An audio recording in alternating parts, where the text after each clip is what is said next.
Hello friends, welcome back to my YouTube channel. चलिए आज हम लोग बात करेंगे एनिमल हस्बेंड्री एंड डेयरी के इंपॉर्टेंट क्वेश्चन के बारे में, इंपॉर्टेंट फैक्ट्स के बारे में, वन लाइनर इंपॉर्टेंट क्वेश्चंस के बारे में। चलिए शुरू करते हैं आज आज का अपना धुआंधार सेशन। तो क्वेश्चन नंबर 1 से शुरू करेंगे दोस्तों। क्वेश्चन नंबर 1 पूछ रहा है कि total live stock population in India 2009 and 10। ठीक है, इन 2009-10 टोटल लाइव स्टॉक पॉपुलेशन क्या था इंडिया में। तो दोस्तों 2009-10 में 529.7 मिलियन लाइव स्टॉक पॉपुलेशन था। काफी पुराना डाटा है, लेकिन एक अनुमान लगाने के लिए डाटा जो है कि काफी है। 2009-10 का डाटा है ये दोस्तों। अब जो है कि ये डाटा 625 मिलियन के आसपास हो गया है। ठीक है, तो share of world live stock population on India, ठीक है, कह रहा है क्वेश्चन में कि इंडिया जो है कि कितने परसेंट लाइव स्टॉक को शेयर करता है पूरे वर्ल्ड में। तो इंडिया का जो लाइव स्टॉक शेयर है दोस्तों 15% है, यानी टोटल लाइव स्टॉक में इंडिया जो है कि इंडिया के पशु पक्षी 15% है। ठीक है, share of world live stock population on India 15%। पूरे वर्ल्ड में लाइव स्टॉक का जो पॉपुलेशन है दोस्तों वो इंडिया में जो है कि 15% अकेले इंडिया में पाया जाता है। पूरे वर्ल्ड में जितने लाइव स्टॉक है उसका 15% इंडिया में यानी भारत में पाया जाता है। ठीक है, अब बात करते हैं cattle population in India. Cattle का पॉपुलेशन क्या है इंडिया में। तो दोस्तों 205 मिलियन से भी ज्यादा है कैटल का पॉपुलेशन, यानी कि गायों का पॉपुलेशन। कैटल यानी कि काऊ का पॉपुलेशन जो है कि इंडिया में 205 मिलियन से ज्यादा है। अब आगे बढ़ेंगे, अगला question buffalo population. Buffalo population पूछ रहा है दोस्तों। तो बुफैलो का पॉपुलेशन जो है कि 84 मिलियन है। ठीक है, बुफैलो का पॉपुलेशन जो है कि 84 मिलियन से भी ज्यादा है। आपको बता दें कि सबसे ज्यादा बुफैलो पॉपुलेशन जो है कि बुफैलो इंडिया में ही पाया जाता है, और किसी देश में बुफैलो इंडिया की अपेक्षा कम ही पाया जाता है। ठीक है, cattle disease that is communicated to man is, cattle disease जो कैटल से होकर के आदमी में फैल जाती है उसको क्या बोलते हैं। उसको बोलते हैं दोस्तों एंथ्रैक्स। कैटल डिजीज है और ये जो है कि आदमी में फैल जाती है। कैटल के संपर्क में रहने से आदमियों को भी फैल जाता है ये डिजीज, उसका नाम है एंथ्रैक्स। अगला क्वेश्चन है दोस्तों, cow's milk is light yellow और creamy in colour due to. Cow का जो मिल्क होता है वो लाइट येलो या फिर क्रीमी कलर का होता है, ये किसके वजह से होता है। दोस्तों एक पिगमेंट है जिसका नाम है कैरोटीन। कैरोटीन की वजह से काऊ मिल्क का जो कलर है वो लाइट येलो से लेकर के क्रीमी कलर का होता है। ठीक है दोस्तों, कैरोटीन की वजह से काऊ का कलर येलोइश होता है। The milk is white in colour due to presence of. अगर मिल्क आपका व्हाइट है तो वो किसकी वजह से व्हाइट होता है दोस्तों। तो केसिन नाम का एक जो पिगमेंट पाया जाता है, केसिन नाम का एक प्रोडक्ट पाया जाता है मिल्क के अंदर, जिसकी वजह से काऊ मिल्क का कलर व्हाइट होता है दोस्तों। केसिन की वजह से मिल्क का कलर व्हाइट होता है और कैरोटीन की वजह से काऊ मिल्क का कलर लाइट येलो होता है। The carbohydrates are sugar constitutes of the milk. ठीक है, the carbohydrates are sugar constitute of the milk. Milk में कार्बोहाइड्रेट और शुगर के कंस्टिट्यूट जो है कि लैक्टोज के रूप में प्रेजेंट होते हैं दोस्तों। मिल्क के अंदर कार्बोहाइड्रेट और शुगर लैक्टोज के रूप में प्रेजेंट रहता है। Milk is deficient in element. Milk में कौन सा एलिमेंट कम होता है, बिल्कुल कमी होती है उसकी। तो मिल्क के अंदर दोस्तों आयरन की भारी कमी होती है, आयरन मिल्क के अंदर नहीं पाया जाता है। ठीक है मित्रों, आगे बढ़ेंगे। Milk production is maximum is, किस प्रदेश में मिल्क प्रोडक्शन ज्यादा होता है। तो मिल्क का प्रोडक्शन दोस्तों जो है कि उत्तर प्रदेश यूपी में सर्वाधिक होता है। ठीक है, याद रखेंगे। The state which is second in milk production, ऐसा स्टेट जो सेकेंड है मिल्क प्रोडक्शन में। तो दूध घाट की नगरी राजस्थान। ठीक है, राजस्थान दोस्तों मिल्क में सेकेंड पोजीशन बियर करता है। मिल्क प्रोडक्शन में सेकेंड प्लेस पे राजस्थान होता है दोस्तों। ठीक है, अगला क्वेश्चन दोस्तों, fat globules in the milk are in the form of. जो फैट ग्लोब्यूल्स होता है मिल्क के अंदर वो किस फॉर्म में होता है। तो जो फैट ग्लोब्यूल्स होते हैं दोस्तों मिल्क के अंदर वो इमल्सन फॉर्म में होते हैं। ठीक है, वो इमल्सन फॉर्म में होते हैं फैट ग्लोब्यूल्स जो होते हैं मिल्क के अंदर वो इमल्सन फार्म के अंदर प्रेजेंट होते हैं। इसको याद रखेंगे कि किस फार्म में फैट ग्लोब्यूल्स मिल्क के अंदर होता है। दोस्तों उसका सही जवाब है इमल्सन फार्म। आगे बढ़ेंगे, protein present in the milk in the form of. Protein जो प्रेजेंट होता है मिल्क में वो किस फॉर्म में प्रेजेंट होता है, तो कोलाइडल फॉर्म में, कोलाइड्स के रूप में प्रोटीन जो है कि मिल्क के अंदर प्रेजेंट होता है दोस्तों। कोलाइडल फॉर्म में मिल्क के अंदर प्रोटीन प्रेजेंट रहता है। आगे बढ़ेंगे, lactose and minerals are present in milk in the form of.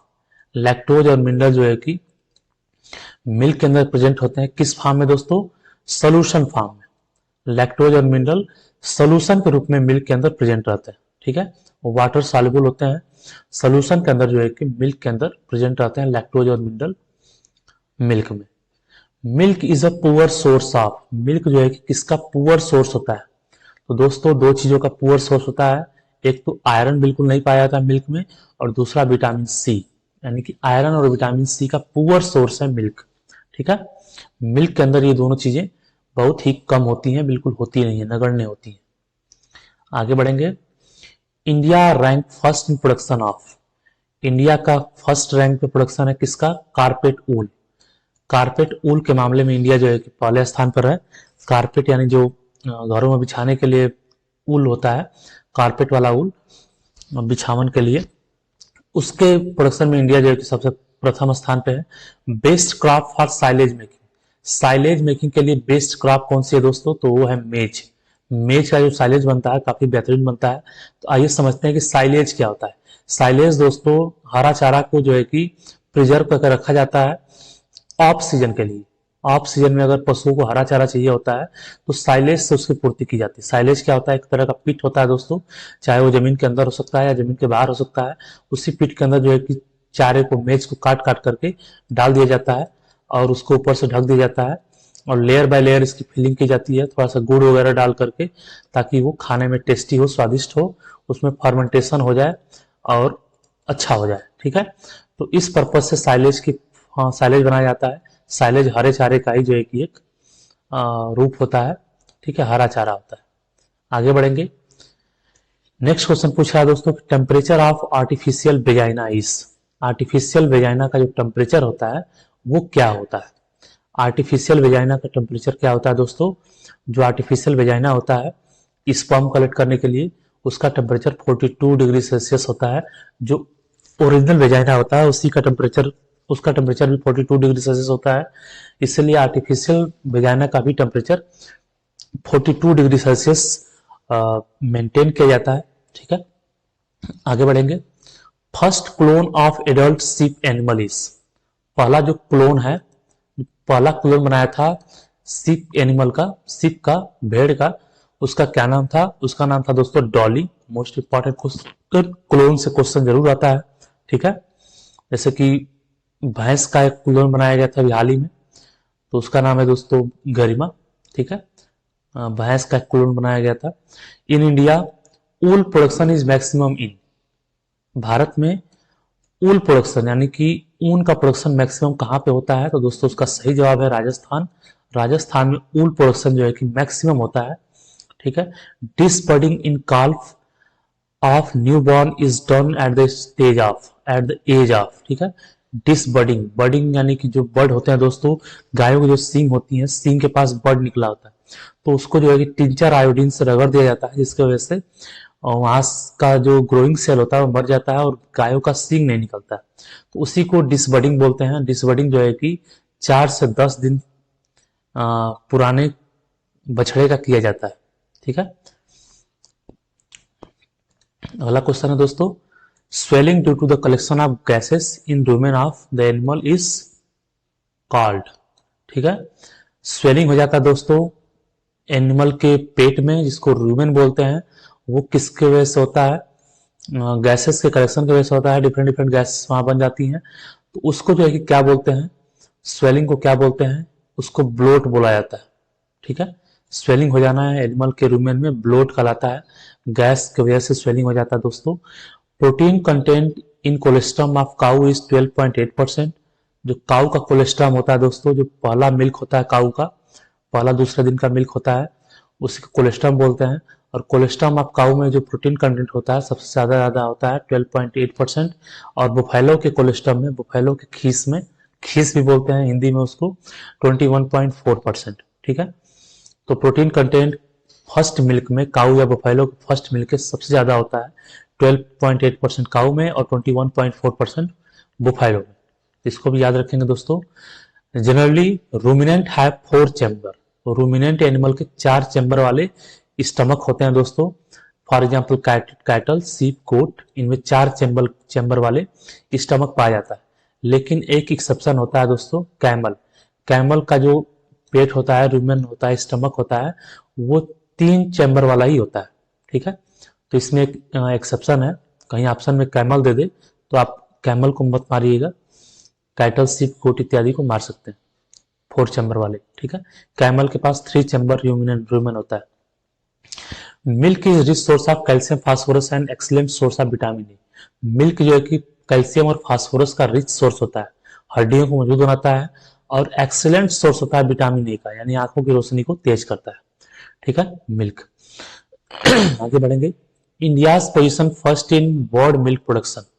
India जो है कि किस किस में फर्स्ट है, मिल्क प्रोडक्शन में नंबर 1 स्थान पे है। टोटल बुफैलोज की काउंटिंग की जाए तो इंडिया में जो है सबसे ज्यादा भैंसें होती हैं, बुफैलो होती हैं। ऊल प्रोडक्शन यानी ऊन प्रोडक्शन में भी इंडिया टॉप पे है। कैटल प्रोडक्शन में भी इंडिया जो है कि टॉप पे है। कैटल, बुफैलो, ऊल प्रोडक्शन, मिल्क प्रोडक्शन, इन सब में जो है कि इंडिया जो है कि फर्स्ट पोजीशन पे स्टैंड करता है।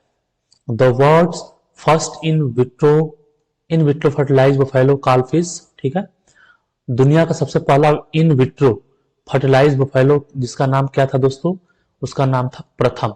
पहला है तो प्रथम नाम है। इन विट्रो याद रखिएगा, इन विट्रो फर्टिलाइज्ड बुफैलो, इसका नाम रखा गया दोस्तों प्रथम। याद रखेंगे, काफी इंपॉर्टेंट क्वेश्चन हो सकता है आपके लिए।